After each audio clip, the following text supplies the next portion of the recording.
Well, good morning.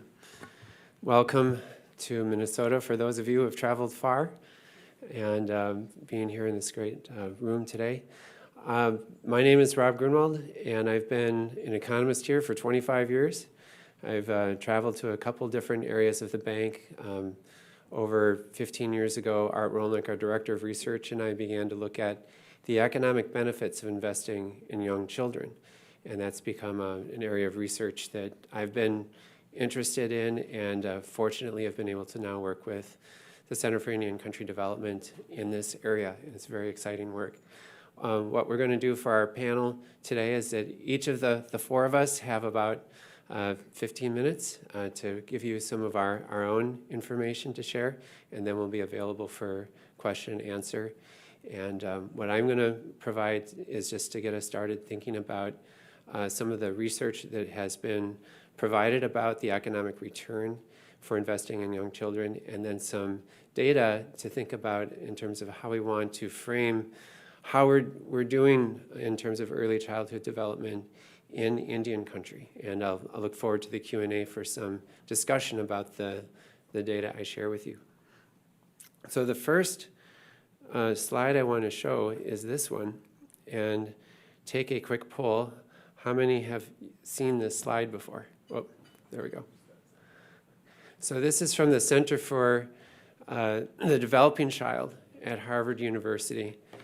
And this is a depiction, we could now call it, a Sharon Day slide, because she was talking about the early development of the brain in children before the womb, and that the brain development is happening so fast during the first few months and years of life. The parts of the brain that regulate sensory pathways and language are peaking in their development during the first year of life. The parts of the brain that regulate cognitive functioning are developing during that first couple years of life. So we have the strong proliferation of brain connections. Now the Center for the Developing Child says in a given second can be up to 1 million synaptic connections formed in a child's brain at a given time. This is another slide that often is shown in terms of depicting that image of early brain development. And first we have the proliferation of connections that you see during the first few years of life, but then the brain starts to set itself to become more efficient relative to the environment in which a child is growing up. So those connections that were formed early on and reinforced early on stay. But those connections that were formed but not reinforced are pruned and move away. And the brain starts to set itself relative to that environment. So children who are engaging with their senses, and they're hearing language, and they're engaging with their parents and other caregivers and socializing with other children are likely to have this healthy brain development in which they come to their school age years, they're able to build on that. But the brain will set itself relative to other situations. If a child has been in a place of neglect or threat, the brain will set itself to those other types of situations. And what neuroscience shows is that in those type of situations, the brain is set in such a way as that it impairs learning and memory and learning. And so when children come to those school age years, but they've experienced excessive adversity, they may be behind their peers at the beginning, and they're likely to stay behind because of those conditions. So the first part of the story of looking at the economic benefits is really within child development.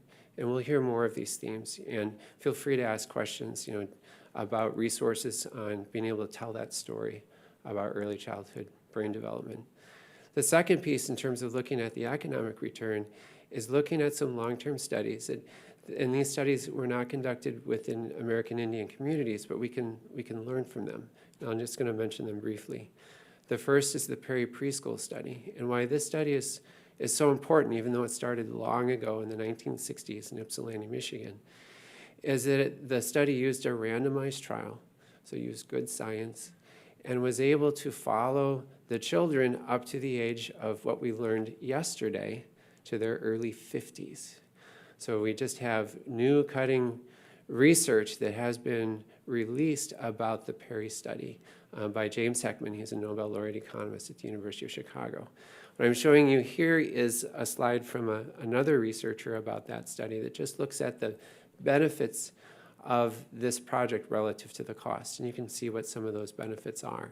Reductions in special education in the K through 12 system. Higher participant earnings for the children once they reach working age, but some comes back to the public in the form of higher tax revenue. Reduced need for the criminal justice system, reduced costs to the victims of crimes. These are very strong benefits. And when we add up all of the ratios to those benefits, they're very high, as much as $16 returned for every dollar invested. And I'm just going to grab a note here quick.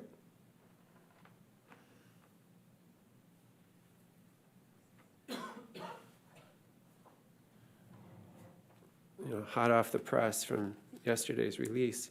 So why is the 50-year study so important about Perry? We now have intergenerational data, so we can find out how the children of the children compare over time. So just a couple brief data points. Children of the children who attended Perry, 67% completed high school without suspension, compared with 40% of the children in the control group.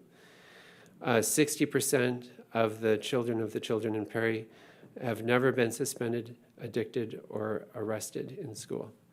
And 59% were self-employed full-time or employed full-time or self-employed, compared with, for the control group for all these, was about 40%. So they're finding these significant differences in the next generation. So all of those potential benefits are not included in these ratios that you see here from Perry and other long-term studies that look at what the impact is to society. So all of these ratios that you see here for Abecedarian, which is a full-day program for young children until kindergarten age, Chicago Child Parent, which is preschool for 2 years, including parent education, and then the start of the Nurse Family Partnership Home Visiting Program, which was conducted in Elmira, New York, finds these strong benefits, not only to families, but to society. So when we see ratios over 1, that means you're getting a return on investment.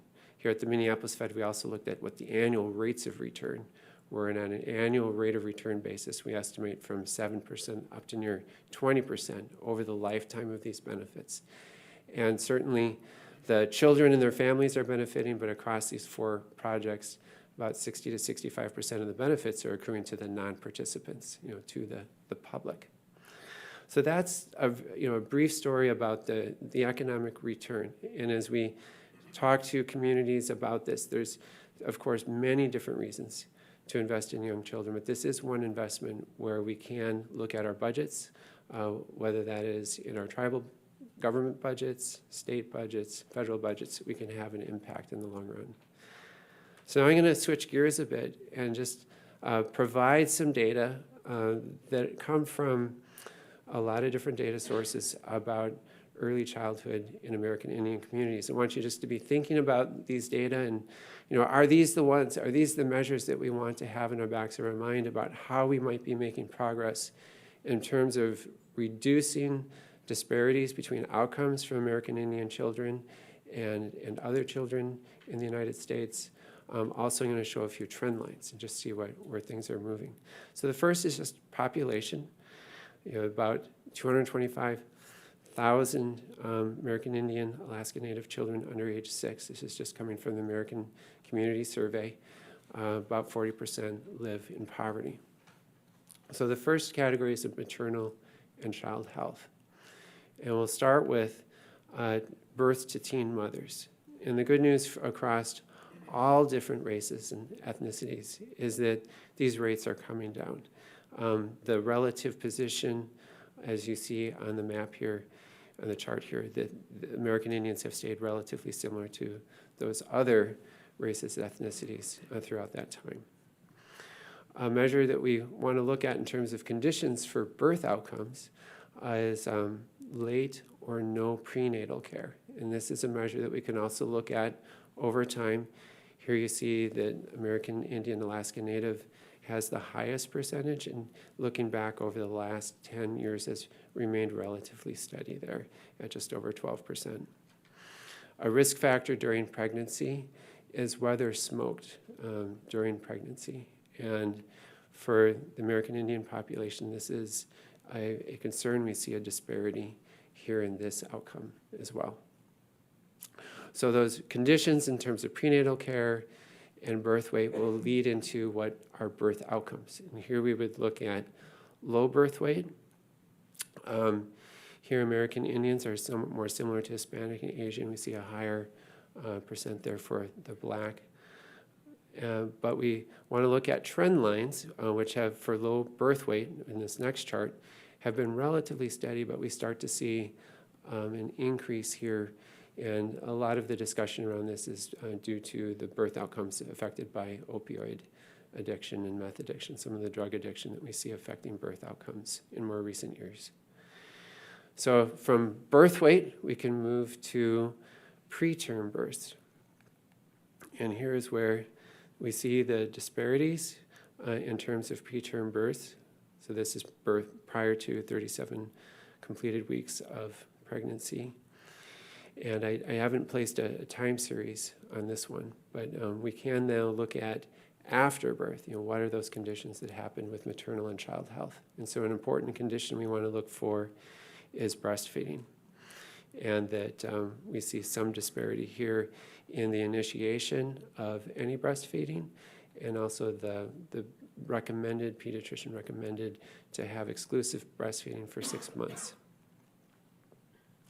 So now shifting from maternal and child health, there's a lot of discussion around adverse childhood experiences, which is a term that has been originally referred to a decades-old study now by Kaiser Permanente Health System in California that looked at the impact of early adversity relative to adult health outcomes, and whether that be mental health or physical health. And one research study that looks at adverse childhood experiences more contemporarily, that is looking at the survey of children's health. This is a periodic survey with a national representation around the country that asks questions about children's health. And what they were able to do in this study is to identify in the questions 9 different conditions that considered to have an adverse, potentially be related to an adverse outcome. So I'm just going to read these briefly. Child's family has difficulty getting by on family's income, lived with, separated, or divorced parent, lived with anyone who had a problem with alcohol or drugs, lived with parent who served time in jail, was a victim of violence or witnessed violence in his or her neighborhood, saw parental violence, lived with anyone who is mentally ill, suicidal, or severely depressed, ever treated or judged unfairly because of his or her race or ethnic group, and lived with parent who died. And with the 2 lines there, you see American Indian, Alaska Native compared with non-Hispanic white. And what the method of adverse childhood experiences is simply looking at these 9 different categories and see whether the survey has indicated that one of these conditions happened. In the original ACEs study, there's a whole different set of ACEs that were used in that study. So they then look at relationships, just taking a cutoff line of essentially, is there less than 2 ACEs, 0 or 1, or there are 3 or more ACEs, and what type of relationship. So these are simply correlations. They're not looking at causality in any direction, but start to get to see if there is some correlation relationship potentially there in terms of depression, ADHD, anxiety disorder, potentially a little bit there with learning disability. And researchers are trying to understand what do they want to look at. In another group, special health care needs, they see a higher relationship there. Prescribed medicine tends to be correlated with more of these ACEs conditions, elevated service use, emotional, developmental, or behavior problems. So those start to jump out and consider. And in terms of disparities in ACEs, in this next chart, this is the result for whether there was no ACEs identified, 1, 2, 3, 4, or greater than 5. And you can see the relationship there, the disparity that American Indian, Alaska Native children are more likely to have these larger number of ACEs in their growing up. We'll then shift to child maltreatment and foster care data. So just a few data points here. First, I know you're all aware of the disparities in terms of maltreatment rates and also out-of-home placement rates. So here's starting with child maltreatment, and then moving to a trend line. So child maltreatment over time, and we see sort of that increase, which may likely be related to the increase in drug addiction. So more of the neglect side of maltreatment has been identified here as a reason. Foster care placement rates, we see the large disparity, and then also we see a relationship with that increase when we go to the time series, that there is a growing trend there as well. So the last group of data that I'll present is within education.